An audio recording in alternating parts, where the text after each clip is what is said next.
ഇതാണ് ഇവിടുത്തെ സ്പെഷ്യൽ ഇറച്ചിച്ചോറ്. ഇതെന്തൊക്കെയാ ചേച്ചി ഇതിന്റെ കൂടെ കൊടുക്കണേ? ഇതെന്താണ്? പുളിങ്കറി. ഇത് നമ്മുടെ സാലഡ്, സർലാസ് എന്നൊക്കെ പറയണേ. നാരങ്ങാച്ചാറ്, പപ്പടം. ഇതാണെങ്കിൽ ഒരുപാടൊന്നുമില്ല, ഇത് കുറച്ചാട്ടോ വെച്ചിട്ടുള്ളൂ. കാരണം ഇപ്പോൾ ആള് കുറവായതുകൊണ്ട്. ഊണായാലും അങ്ങനെ തന്നെ. അതിൻ്റെ കറികളൊക്കെ ഇങ്ങനെ ഇച്ചിരി ഇച്ചിരിയാണ് വെച്ചിട്ടുള്ളൂ. കാരണം ആളുകൾ നല്ല കുറവുണ്ട്. അപ്പം നിങ്ങളൊന്ന് സപ്പോർട്ടും കൂടി ചെയ്യണം കേട്ടോ.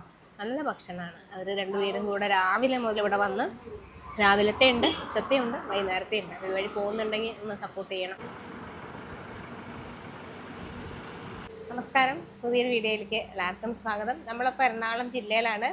ഇത് പിന്നെ പുക്കാട്ടുപടി, എടപ്പള്ളി പുക്കാട്ടുപടി റോഡിൽ കാളപാലം എന്ന് പറഞ്ഞിട്ടൊരു പാലുണ്ട്. അതിനോട് ചേർന്നായിട്ടിരിക്കുന്ന ഒരു കട. അപ്പോൾ ഇവിടെ രജിത ചേച്ചിയും അമ്മയും കൂടെ കട നടത്തുകയാണ്. ഉച്ച സമയത്ത് വരുവാണെങ്കിൽ ഊണ് കിട്ടും.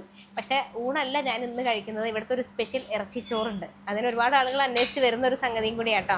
ഏറ്റവും രസം എന്താണെന്നറിയോ? തൊട്ടടുത്ത് പാടം, അതിൻ്റെ തൊട്ടടുത്ത് ഒരു വലിയ തോട്, അതിനോട് ചേർന്നാണ് ഈ കട ഇരിക്കുന്നത്. അപ്പോൾ ഇവിടെ ഇപ്പോൾ ഉച്ചയായതുകൊണ്ട് ഇച്ചിരി വെയില, പക്ഷെ വൈകുന്നേര സമയത്ത് ഭക്ഷണം ഇവിടെ ഉണ്ട്. നിങ്ങൾ വൈകുന്നേരമൊക്കെ തരുവാണെങ്കിൽ ഭയങ്കര രസമുള്ള കാഴ്ചയായിരിക്കും. തെങ്ങും പറമ്പും പാടവും അതിൻ്റെ അടുത്തൊരു തോടും ഒക്കെ ആയിട്ട് ഭയങ്കര പ്രകൃതി രമണീയമായിട്ടുള്ള ഒരു സ്ഥലമാണ്. അപ്പോൾ ഇവിടുത്തെ മോള് മിഥുന എനിക്ക് അയച്ചൊരു മെസ്സേജാണ്, അമ്മയും അമ്മൂമ്മയും കൂടി ഒരു കട നടത്തുന്നുണ്ട്, ചേച്ചി ഒരു വീഡിയോ എടുക്കുമെന്ന് ചോദിച്ചിട്ട്.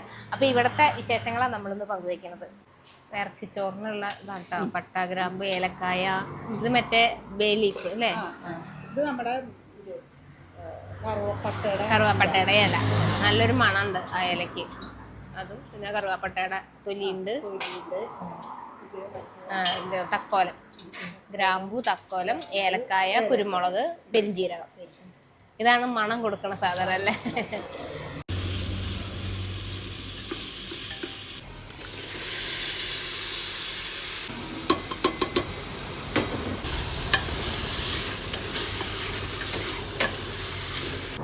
അപ്പൊ ഇറച്ചിച്ചോറിനുള്ളതാണ് കേട്ടോ. അപ്പൊ ഇതിന്റെ ഇറച്ചിയൊക്കെ വെന്ത് കഴിഞ്ഞപ്പോ അരി ചേർക്കുകയാണ്. പകുതി വേവ് ഇറച്ചി പകുതി വേവില് അരിയിടും അല്ലേ? ഈ പണിയൊക്കെ എവിടെന്നാ പഠിച്ചേ? ഈ പണി എന്റെ ഒരു ഫ്രണ്ടിന്റെ അടുത്തുനിന്ന്. ഞാൻ ഇവിടെ അങ്ങനെ ഇല്ലല്ലോ. ഇവിടെ ഇല്ല. എനിക്ക് ഭയങ്കര ഇഷ്ടോ ഭക്ഷണമൊക്കെ ഉണ്ടാക്കി കൊടുക്കാൻ. അല്ല, അങ്ങനത്തെ ഒരു ഇത് ഇല്ലെങ്കിൽ നമുക്ക് ചെയ്യാൻ ഒക്കില്ല. നമുക്ക് ഇഷ്ടമുണ്ടെങ്കിൽ എന്ത് സാധനവും നമുക്ക് ചെയ്യാൻ പറ്റും. പ്രത്യേകിച്ച് പാചകം. കാരണം നമുക്ക് എങ്ങനെയും കാണിച്ചു കൊടുക്കാൻ പോരല്ലോ, ആൾക്ക് രുചിയായിട്ട് കിട്ടണ്ടേ. അപ്പൊ ഇത് മീൻ വറുത്തതും കൂടി ചേർത്ത് ഊണാണെങ്കിൽ എത്ര രൂപയ്ക്കാ കൊടുക്കണേ? അത് മീനിന്റെ വില അനുസരിച്ച്. ഇതിപ്പോ 120, 2 ചാളയും 70 രൂപ ചോറും 2 ചാളയും കൂടെ വെച്ച് കൊടുക്കാം. 120. ഇറച്ചിച്ചോറിന് ഫുള്ള് 120. ബീഫാണ് അല്ലേ? ബീഫ്. പിന്നെ വേറെ ഒന്നുമില്ല ഇവിടെ. ഇത് രാവിലെയോ? ചേച്ചി എത്ര മണിക്കൂടെ വരും? 6 മണി, 6:15, 6:30.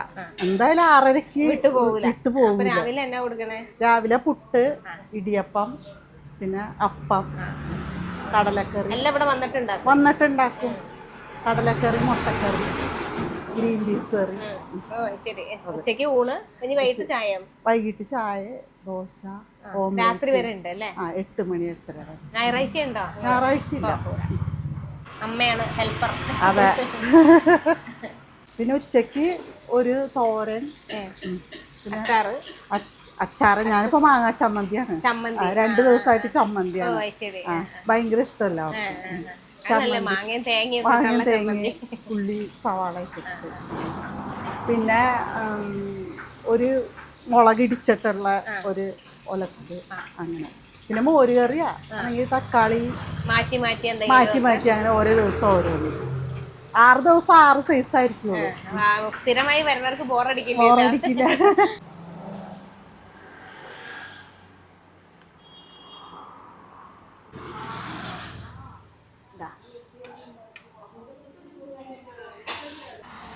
ബീഫാണ് കേട്ടോ. നല്ലോണം വെന്തിട്ട് ചുടി. അപ്പോൾ ജീവിതത്തിൽ ആദ്യമായിട്ട് കഴിക്കാൻ പോണ ഒരു സംഗതി. ഞാൻ ഇറച്ചിച്ചോറ് എന്ന് വിചാരിച്ചപ്പോൾ ഞാൻ വിചാരിച്ചിരുന്നു ഈ ബിരിയാണി റൈസ് വെച്ചിട്ടാണ്. പക്ഷേ ഇതല്ല, നമ്മുടെ സാധാരണ ചോറ് വെക്കുന്ന അരി തന്നെയല്ലേ, അത് തന്നെയാണ് വെക്കുന്നത്. അതിട്ടിട്ടാണ് വെച്ചത്. പിന്നെ ഇറച്ചി ഇട്ടിട്ടാണ് വെക്കണം. പക്ഷെ ഭയങ്കര രസമുള്ള ഒരു മണം കേട്ടോ. അതിങ്ങനെ കുക്കറിൽ വിസിലടിച്ചുകൊണ്ടിരിക്കുമ്പോൾ തന്നെ ആ ഒരു പട്ട, ഗ്രാമ്പു, ഏലക്കായ എല്ലാ സാധനവും കൂടെ കിടന്ന് വേവുന്ന ഒരു നല്ല മണം ഇവിടെ കണ്ടു. ഇപ്പം ഞാൻ അറിയാലോ, ഞങ്ങൾക്ക് ബിരിയാണി ഇതൊന്നും ഇഷ്ടമുള്ള ആളല്ല. പക്ഷെ എനിക്ക് റൈസ് ആയതുകൊണ്ടാണോ ഒന്നോ കഴിച്ചപ്പോൾ എനിക്ക് ഇഷ്ടപ്പെട്ടു. സൂപ്പറായിട്ടുണ്ട് കേട്ടോ. ഇവിടെ തുടങ്ങിയ കാലം തുടങ്ങി ഇറച്ചി ചോറുണ്ടായിരുന്നു. പിന്നെ ഇടയിൽ രജിതേശ്വരി ഒരു ഫ്രണ്ടും കൂടെ ചേർന്നിട്ടാണ് നടന്നത്. അപ്പം ആള് പോയപ്പോൾ പിന്നെ ഇവർക്ക് രണ്ടാളെയും കൊണ്ട് പറ്റാത്തതുകൊണ്ട് ഇവർ നിർത്തി വെച്ചു. അങ്ങനെ ഇവിടെ വന്നുകൊണ്ടിരുന്ന ആളുകളെല്ലാം നിർത്തിപ്പോയി. കാരണം ഇത് കഴിക്കാനാണ് കോളേജിൽ നിന്ന് പിള്ളേരൊക്കെ വന്നുകൊണ്ടിരുന്നത്. പിന്നെ വീണ്ടും തുടങ്ങിയെന്ന് പറയാനും കൂടിയാണ് ഇന്ന് വീഡിയോ ഇടുന്നത്. സൂപ്പറായിട്ടുണ്ട്. ഞാൻ ഇതിൻ്റെ കൂടെ തന്ന പുളിങ്കറി ഇങ്ങനെ ഉണ്ടെന്ന് നോക്കട്ടെ.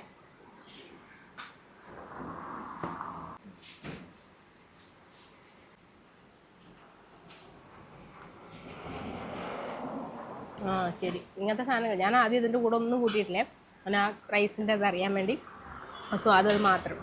പക്ഷെ ഇതതിൻ്റെ കൂടെ ഒരു പ്രത്യേക ഒരു കോമ്പിനേഷനാണ്. സൂപ്പറായിട്ടുണ്ട്. ഇച്ചിരി മധുരം, പുളി, ഉപ്പ്, എരിവ് 4 സ്വാദും കൂടെ ചേർന്നതാണ് അത്. നല്ല ഭക്ഷണമാട്ടോ, സൂപ്പറായിരുന്നു. കാരണം ഞാൻ പറഞ്ഞില്ലേ, ഞാൻ ഇറച്ചി ചോറെന്നൊക്കെ ഞാൻ അങ്ങനെ കേട്ടിട്ടേ ഉള്ളൂ, കണ്ടിട്ടുമില്ല, കഴിച്ചിട്ടുമില്ല. ഇന്ന് ആദ്യമായിട്ട് കഴിച്ചത്. എനിക്ക് നല്ല ഇഷ്ടപ്പെട്ടു കേട്ടോ. പറഞ്ഞ പോലെ ബിരിയാണിയും കുഴിമന്തിയും ഒന്നും അങ്ങനെ ഇഷ്ടമുള്ള ആളല്ല ഞാൻ. പക്ഷേ ഞാൻ അങ്ങനെ എന്തെങ്കിലും ആണെന്നാണ് വിചാരിച്ചത്. അപ്പം ഞാൻ വിചാരിച്ചു വീഡിയോയിൽ കുറച്ച് കാണിച്ചിട്ട് ഞാൻ ഊണ് കഴിക്കാമെന്ന് വിചാരിച്ചു. പക്ഷെ ഞാൻ പിന്നെ ഊണ് മേടിച്ചില്ല. എനിക്കതങ്ങ് നല്ലോണം ഇഷ്ടമായതുകൊണ്ട് അത് തന്നെയാണ് കഴിച്ചത്. പ്രത്യേകിച്ച് ആ പുളിഞ്ചാറും തൈരും എല്ലാം കൂടെ ചേർത്ത് കഴിച്ചപ്പോൾ നല്ലതായിട്ടുണ്ട്. അപ്പോൾ നിങ്ങൾക്ക് പറ്റുന്ന ഒരു സഹായം ചെയ്യാൻ പറ്റുവാണെങ്കിൽ, ഇതിലേക്കൂടെയൊക്കെ പോകുന്നവരാണെങ്കിൽ അല്ലെങ്കിൽ പുക്കാട്ടുപടി പ്രദേശത്തൊക്കെ ഉള്ളവരാണെങ്കിൽ ചില സമയത്ത് വരുവാണെങ്കിൽ ഇവിടെ കയറി ഭക്ഷണം കഴിച്ചാൽ അവർക്ക് വലിയൊരു ഉപകാരമാണ്. അങ്ങനെ ഭയങ്കര ആളും ബഹളമൊന്നുമില്ല. ഒരു 2-3 മേശ ഇട്ടിട്ടുള്ളൂ. ഇവർ രജിതേച്ചിയും അമ്മയുടെ പേര് രമണി എന്നാണ്. രണ്ടാളും ഇവിടെ രാവിലെ ഒരു 6:30 മുതലുണ്ടാവും, രാത്രി ഒരു 7:30-8 മണി വരെ. ഈ സമയത്ത് എപ്പോഴെങ്കിലും യാത്ര ചെയ്യുന്നുണ്ടെങ്കിൽ ഒന്ന് കഴിച്ചു വെക്കാം. ഒരു സപ്പോർട്ട് കൊടുക്കാൻ പറ്റുമെങ്കിൽ വലിയ ഉപകാരം. അപ്പോൾ ഇന്നത്തെ കാഴ്ചകൾ അവസാനിപ്പിക്കുക. പുതിയ വിശേഷങ്ങളൊക്കെ ആയിട്ട് ഇനിയും വരാം.